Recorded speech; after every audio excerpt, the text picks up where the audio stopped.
여러분, 시장의 구조조정 지금 시작이 됐다. 저는 이렇게 평가하고 있습니다.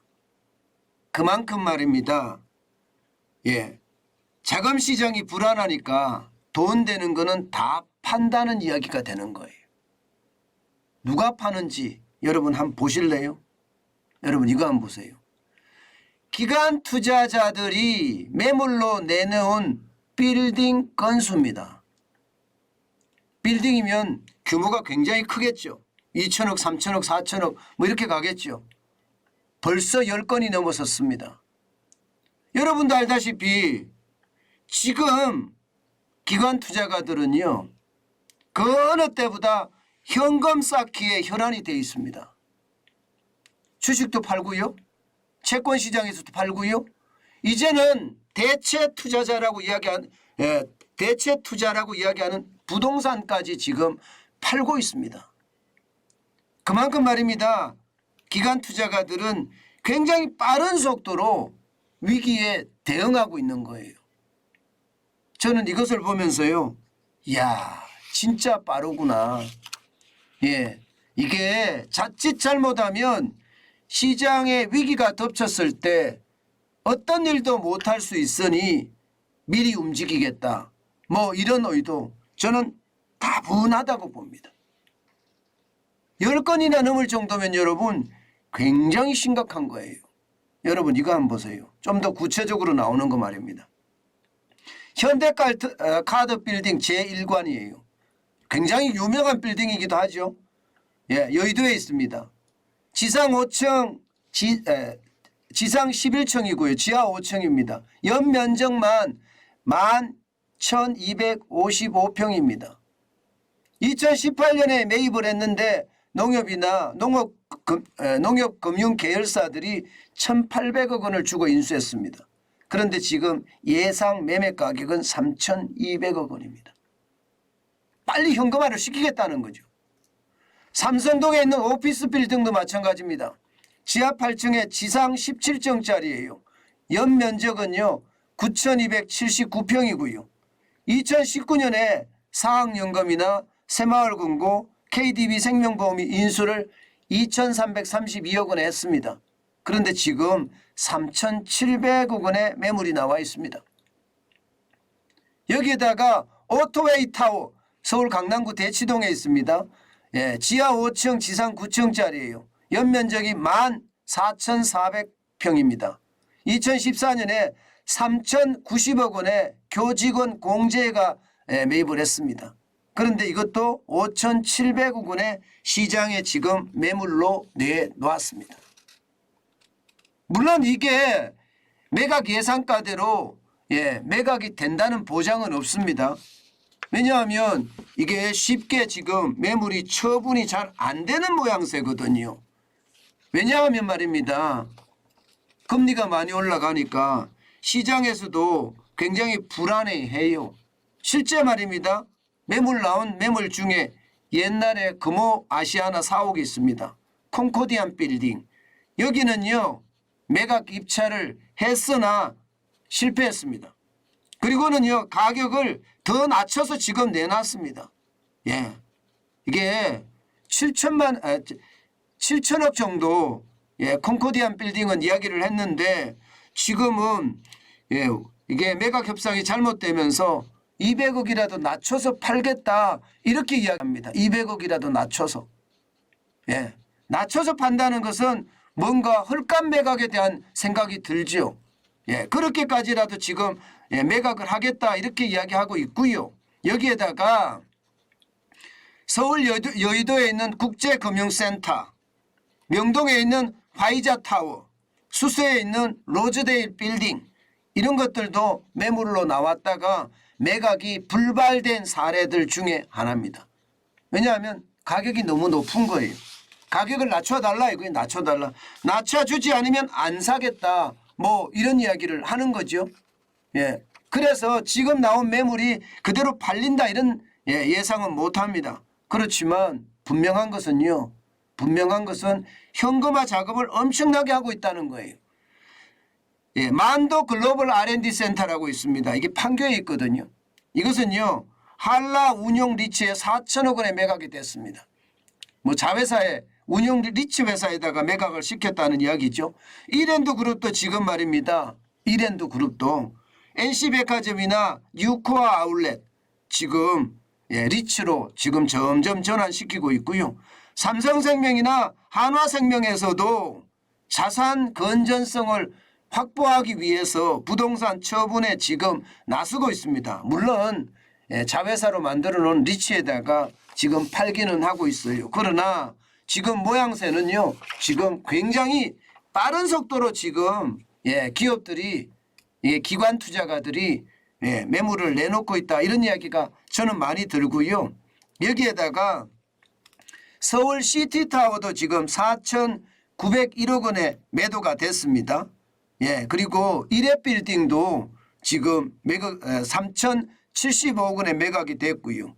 또 종로에 있는 플레이스 있습니다. 종로 플레이스 3,300억 원대에 지금 매각이 됐고요. 또 군인공제회가 갖고 있던 거 있잖아요. 아스트리움 이것도 마찬가지 매각이 지금 진행 중에 있습니다. 이런 것을 보면 말입니다. 여러분 기관 투자가들은 굉장히 빠르게 발빠르게 움직입니다. 그죠? 제가 여러분들에게 현금을 쌓아라 한 이야기가 굉장히 오래됐습니다. 아마 기관 투자가들이 움직였을 때부터 제가 현금을 쌓아라 그런 말씀 드렸을 거예요. 실질적으로 지금 기관 투자가들은 이보다 굉장히 일찍 움직였습니다. 실제 지표를 한번 보세요. 2022년 1분기에 보면 3조 4,940억 원까지 갔죠. 빨리 움직인 거예요. 빨리 움직여서 서울이나 분당에 있는 오피스텔을 계속 오피스 빌딩을 판다는 이야기예요. 2분기에도 보면 3조 3,970억 원이에요. 문제는 3분기에 오면서 떨어졌어요. 2조 2,820억 원으로 떨어지고 있습니다. 왜 떨어질까요? 가격이 안 맞는 거예요. 가격이 안 맞으니까 지금 부동산 떨어지죠. 금리 올라가죠. 이러니까 사는 사람 입장에서는 금리에 대한 보상을 좀 받아야 되겠다 이런 생각도 있는 거고요. 가격도 마구 후리칩니다. 지금. 후리치니까 거래가 일어나는 게 좀 줄어들면서 실제 거래가 일어나는 것은요. 많이 깎여서 누구 말만 따나 돈 가뭄에 눈물의 헐값이라고 이야기할 정도로 알짜 빌딩들을 지금 사겠다고 나서는 겁니다. 여러분 이럴 때는요. 진짜 시장의 어떤 상황이 굉장히 심각하다. 저는 이렇게 생각을 합니다. 굉장히 빠르게 움직이는 거 기관 투자가들이 이렇게 빠르게 움직이는 것은요. 그 어느 때보다 말입니다. 시장에 대한 어떤 꼭지점 이제 지났다. 이제부터는 내리막만 있다. 이렇게 나타내는 지표라고 저는 생각을 합니다. 그렇기 때문에 여러분 제가 여러분들에게 아마 올 초부터가 아니에요. 저는 작년부터 계속 여러분들에게 말씀을 드렸습니다. 현금을 쌓는 것이 좋다. 현금을 쌓아라. 그렇게 말입니다. 왜냐하면 작년 2021년 1월에 제가 그런 이야기 했어요. 달러 사서 쟁여두자 이런 이야기 했습니다. 2020년 12월부터 제가 그 이야기를 했을 거예요. 그만큼 말입니다. 지금은 이제 미래를 대비해야 돼요. 사실 2020년에 코로나19가 오고 나서요. 3월 19일 이후로 주가가 완전히 바닥이었습니다. 그러다가 이게 그야말로 고공행진했습니다. 언제까지 고공행진했나 하면 9월 10월까지. 9월 10월까지 고공행진을 하고요. 9월 10월부터는 박스권 장세를 계속 형성했습니다. 이 박스권 장세가 뭐지? 이러면서 말입니다. 이미 기관 투자가들은 주식에서 빠지기 시작했고요. 채권 시장에서 그때부터 벌써 빠지기 시작했습니다. 다음을 준비했다는 거죠. 그러면서 말입니다. 달러를 사서 쟁여두자 이야기할 때부터는 이제 현금 창출 능력을 키우고 있었어요. 그러면서 현금 창출을 굉장히 빠른 속도로 해왔던 거고요. 지금은요. 그 속도가 막바지에 지금 접어들었다. 저는 그런 생각을 할 정도입니다. 그만큼 빨리 움직이고 그 빨리 움직인 것이 결국은 나중에 더 큰 기회가 돼서 결국은 말입니다. 부자가 되는 그런 상황이 되지 않을까 저는 그렇게 생각을 합니다. 여러분, 제가 사무실 계약이 만료되기 직전부터 이 사무실 주인이 나가라 했었잖아요. 제가 여기서 계속 버틴 이유는 딱 하나였습니다. 사무실 가격이 장난 아닙니다. 제가 있는 이 문정 법조타운도요. 사무실 가격이 장난 아니에요. 잠실보다 사무실 가격이 더 비쌉니다. 여기는 뭐 평당 2,800, 3,200까지도 올라갔었거든요. 3,200. 뭐 아파트 값이나 마찬가지로 올라갔습니다. 그런데 지금이요. 지금 나가면 2,800, 3,200 가던 그 사무실들이요. 2,200선까지 떨어졌어요. 2,200선까지. 제가 굳이 여기서 제가 이 건물주에게 내용 증명을 보내고 여기에 머물겠다 그렇게 판단한 이유이기도 합니다. 여러분 지금은요 이자에 대한 문제 그리고 또 기회에 대한 문제 굉장히 여러 가지가 복합적으로 작용하고 있습니다. 제일 중요한 것은요 지금 이 순간에 기관 투자가들이 움직였듯이 우리도 현금을 계속 쌓아가자. 저는 오랫동안 현금을 쌓아가자 말씀을 드렸는데 중요합니다. 현금이 없는데 어떻게 쌓아가냐 이런 말씀을 하시는 분들도 있어요. 그러면요 일자리를 구하세요. 이게 월급을 많이 주는 일자리든 월급을 적게 주는 일자리든 상관없습니다. 지금은 월급을 주는 곳에 가서 쌓아가는 거예요. 현금을 쌓아가는 게 중요합니다. 일자리는 많아요. 눈높이만 낮추면 일자리 많습니다. 그리고 내가 미래에 뭐를 할 것인지 그 구상을 한 다음에 일자리를 구하세요. 임금을 좀 싸게 준다고 하더라도 말입니다. 인생은 아직까지 멀었습니다.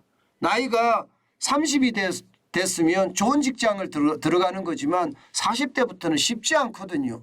경력직으로 들어가지 않는 한. 그러면 내 미래를 생각해서 일자리를 구하는 거. 이 회사에서 내가 퇴직해도 그 일을 할 수 있는 그런 일자리를 구하는 거. 그게 굉장히 중요하거든요. 지금도 늦지 않았습니다. 일자리를 구해서 현금을 쌓아가는 것. 저는 아주 중요하게 생각합니다. 여러분에게 이때만큼 이 기회는요. 앞으로 한참 가기 때문이에요. 이게 금방 끝나지 않기 때문입니다. 침체의 어떤 고리 말입니다. 그러니까 기회는 점점 돈 있는 사람에게 좋잖아요. 저는 그래서 여러분들에게 기관 투자가들이 이렇게 움직이는 걸 보면서 여러분들은 현금을 많이 쌓고 있지요 하고 제가 묻고 싶은 겁니다. 아마 저는 많이 쌓고 있을 거라고 저는 믿고 있습니다.